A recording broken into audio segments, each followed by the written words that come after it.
سيداتي انساتي سادتي، اهلا بك في تلفزيون سيدي.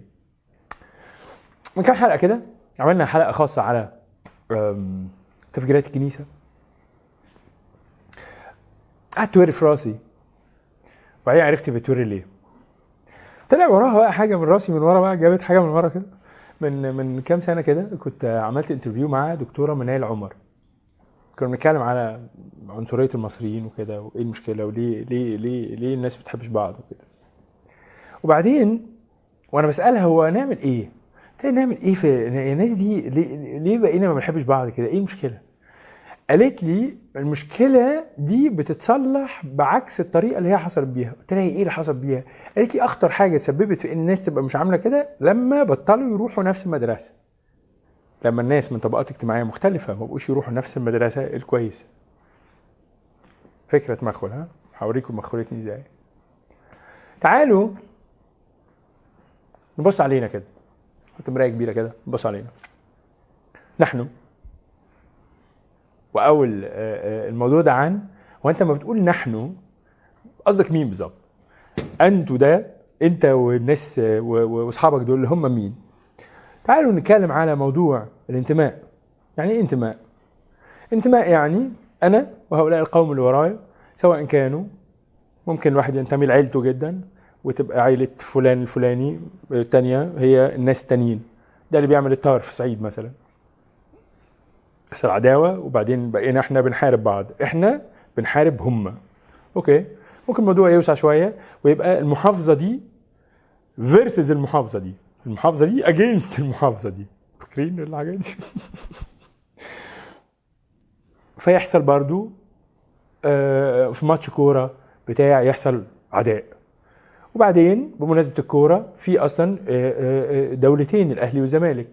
ساعات طبعا لما ما بيحصلش أغلب مشجعي الكورة بيشجعوا كورة، أو بصراحة ما أعرفش النسبة قد إيه، بس اللي أنا أعرفه متأكد منه إن في نسبة ومحترمة من ناس بتنتمي لفريق كورة في الدنيا كلها، يعني مش بس في الأهلي والزمالك، وبعدين لدرجة إن هو بينتمي قوي قوي لدرجة إنه بيكره التاني. نوسع شوية ونروح عند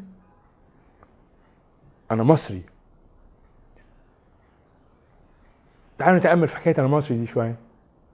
القومية فكرة تبدو حلوة فعلا، حاجة تبدو حلوة، يعني بتاع تسمع أغاني وطنية، تأشعر، تعمل مش عارف إيه، تشوف العالم كده أيام الثورة بقى، يا سلام على اللي حصل للناس اللي كانوا مش مرتبطين خالص بالحكاية دي ورجعوا تاني لقوا طريقة يرفعوا العالم ويقولوا مصر ومش عارف إيه وحاجات.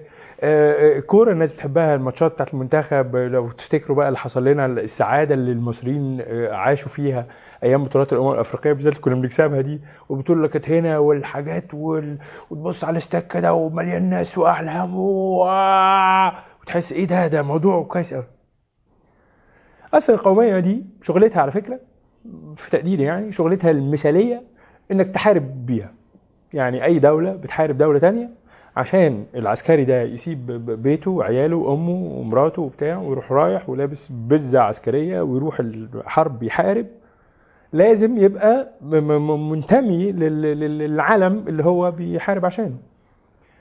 العالم جاي من حقبة تاريخية كده كان كلها حروب من دي. يعني في التاريخ القديم الحروب ما كانتش عاملة كده، الحروب كانت بين امبراطوريات كبيرة، الامبراطورية دي بتتوسع على حساب الامبراطورية دي، كانت مسألة بقاء اكتر. بس بعد ما الاستعمار قسم العالم بالخطوط اللي انتوا شايفينها دي على الخريطة، الموضوع اتغير شوية. يعني الناس نفسهم اللي كانوا بينتموا لنفس الحاجة الكبيرة قوي دي، الدولة المصرية القديمة، الأمة الإسلامية، الرومان، الفرس، بعد ما كان الناس بينتموا للشيء الكبير ده، ما كانش الانتماء حقيقي قوي البتاع الكبير، كان الانتماء ساعتها أكتر كان لجوه، يعني لان اللي بره ده كان مبهوأ قوي عليهم. بس برضو روما لما تيجي تحارب لازم تقول للعسكري ان الرومان، ان انت بتحارب عشان روم، انت بتحارب عشان القيصر، انت بتحارب عشان بتاع. فلما العالم دخل في الحقبه بقى اللي هي بعد ما الاستعمار قسم الدنيا وبدا بقى العالم كله كان ماسكه جنرالات جيش، والجيوش عماله تعمل كده، والحرب العالميه الاولى في الثانيه في تبعات ده بقى دول الاستعمار باللي خلفته هنا في هذا الجزء من العالم مثلا. الموضوع بتاع القوميه كان موضوع مهم جدا عشان احنا في حاله حرب، ففي الحرب لازم يبقى في قوميه، لان هي دي الطريقه اللي احنا هنخليك بيها تعرف تبقى مقتنع انك ممكن تموت من اجل هذا العالم.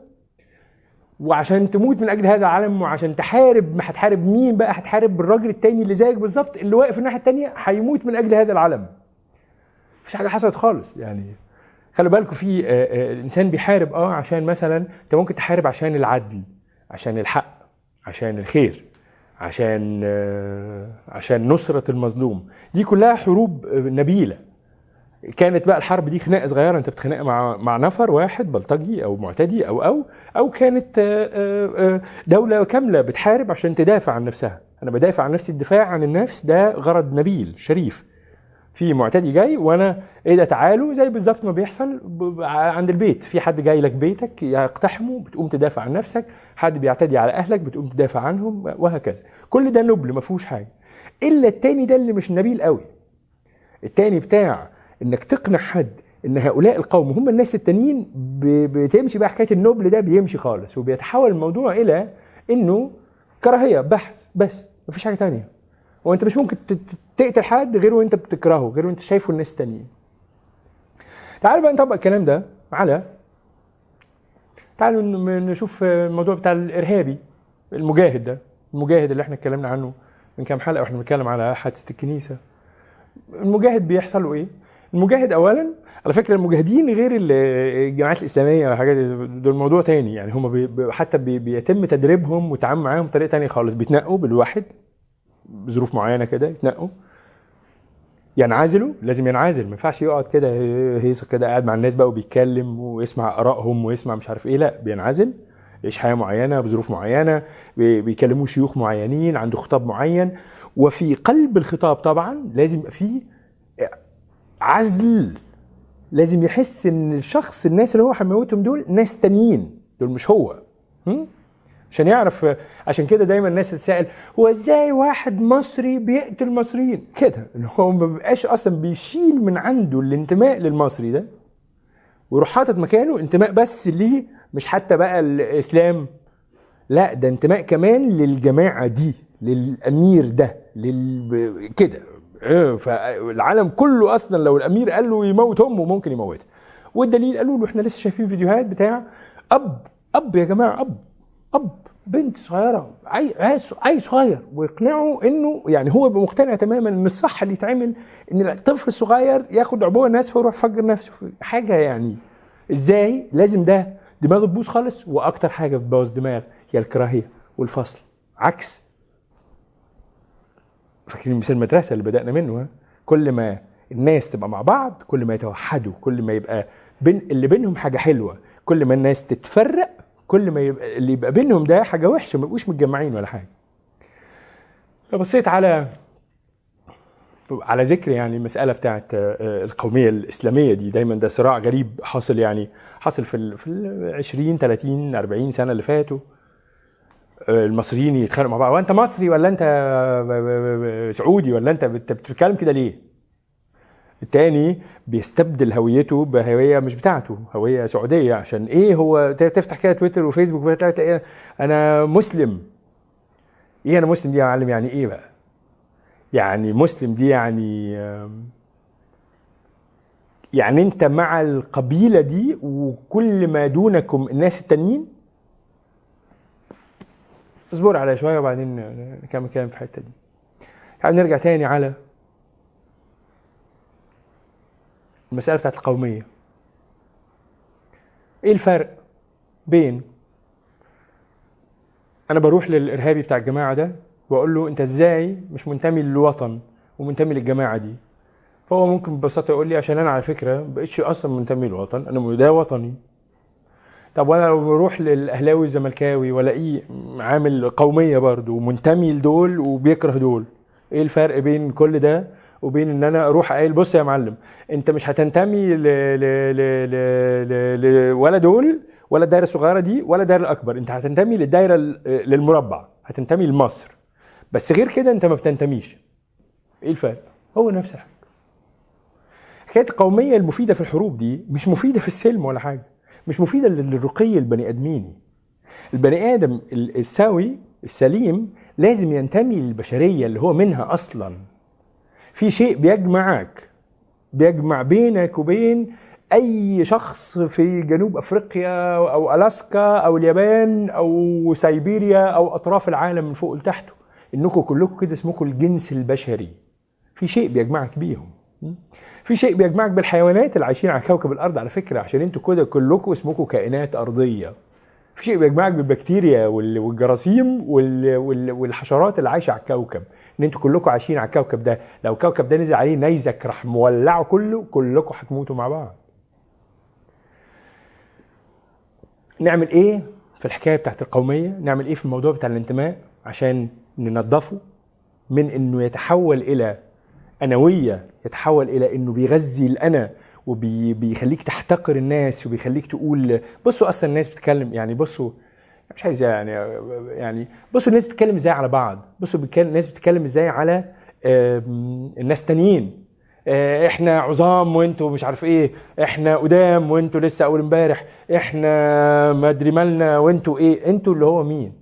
ايه حاجتك اصلا لان يبقى في الناس التانيين عشان تحتقرهم دول؟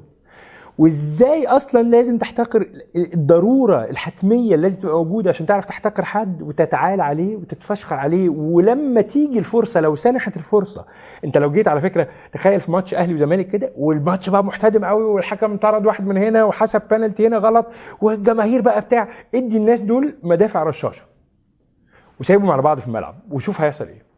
عد الاموات، ماتش كوره ما حكم هيموتوا بعض بالمئات، هيقعوا ضحايا الماتش.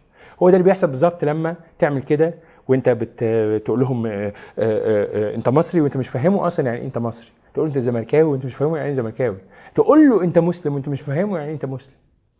تعريف الحل اللي انا بقترحه على حضراتكم تفكروا فيه في تعريف الانتماء.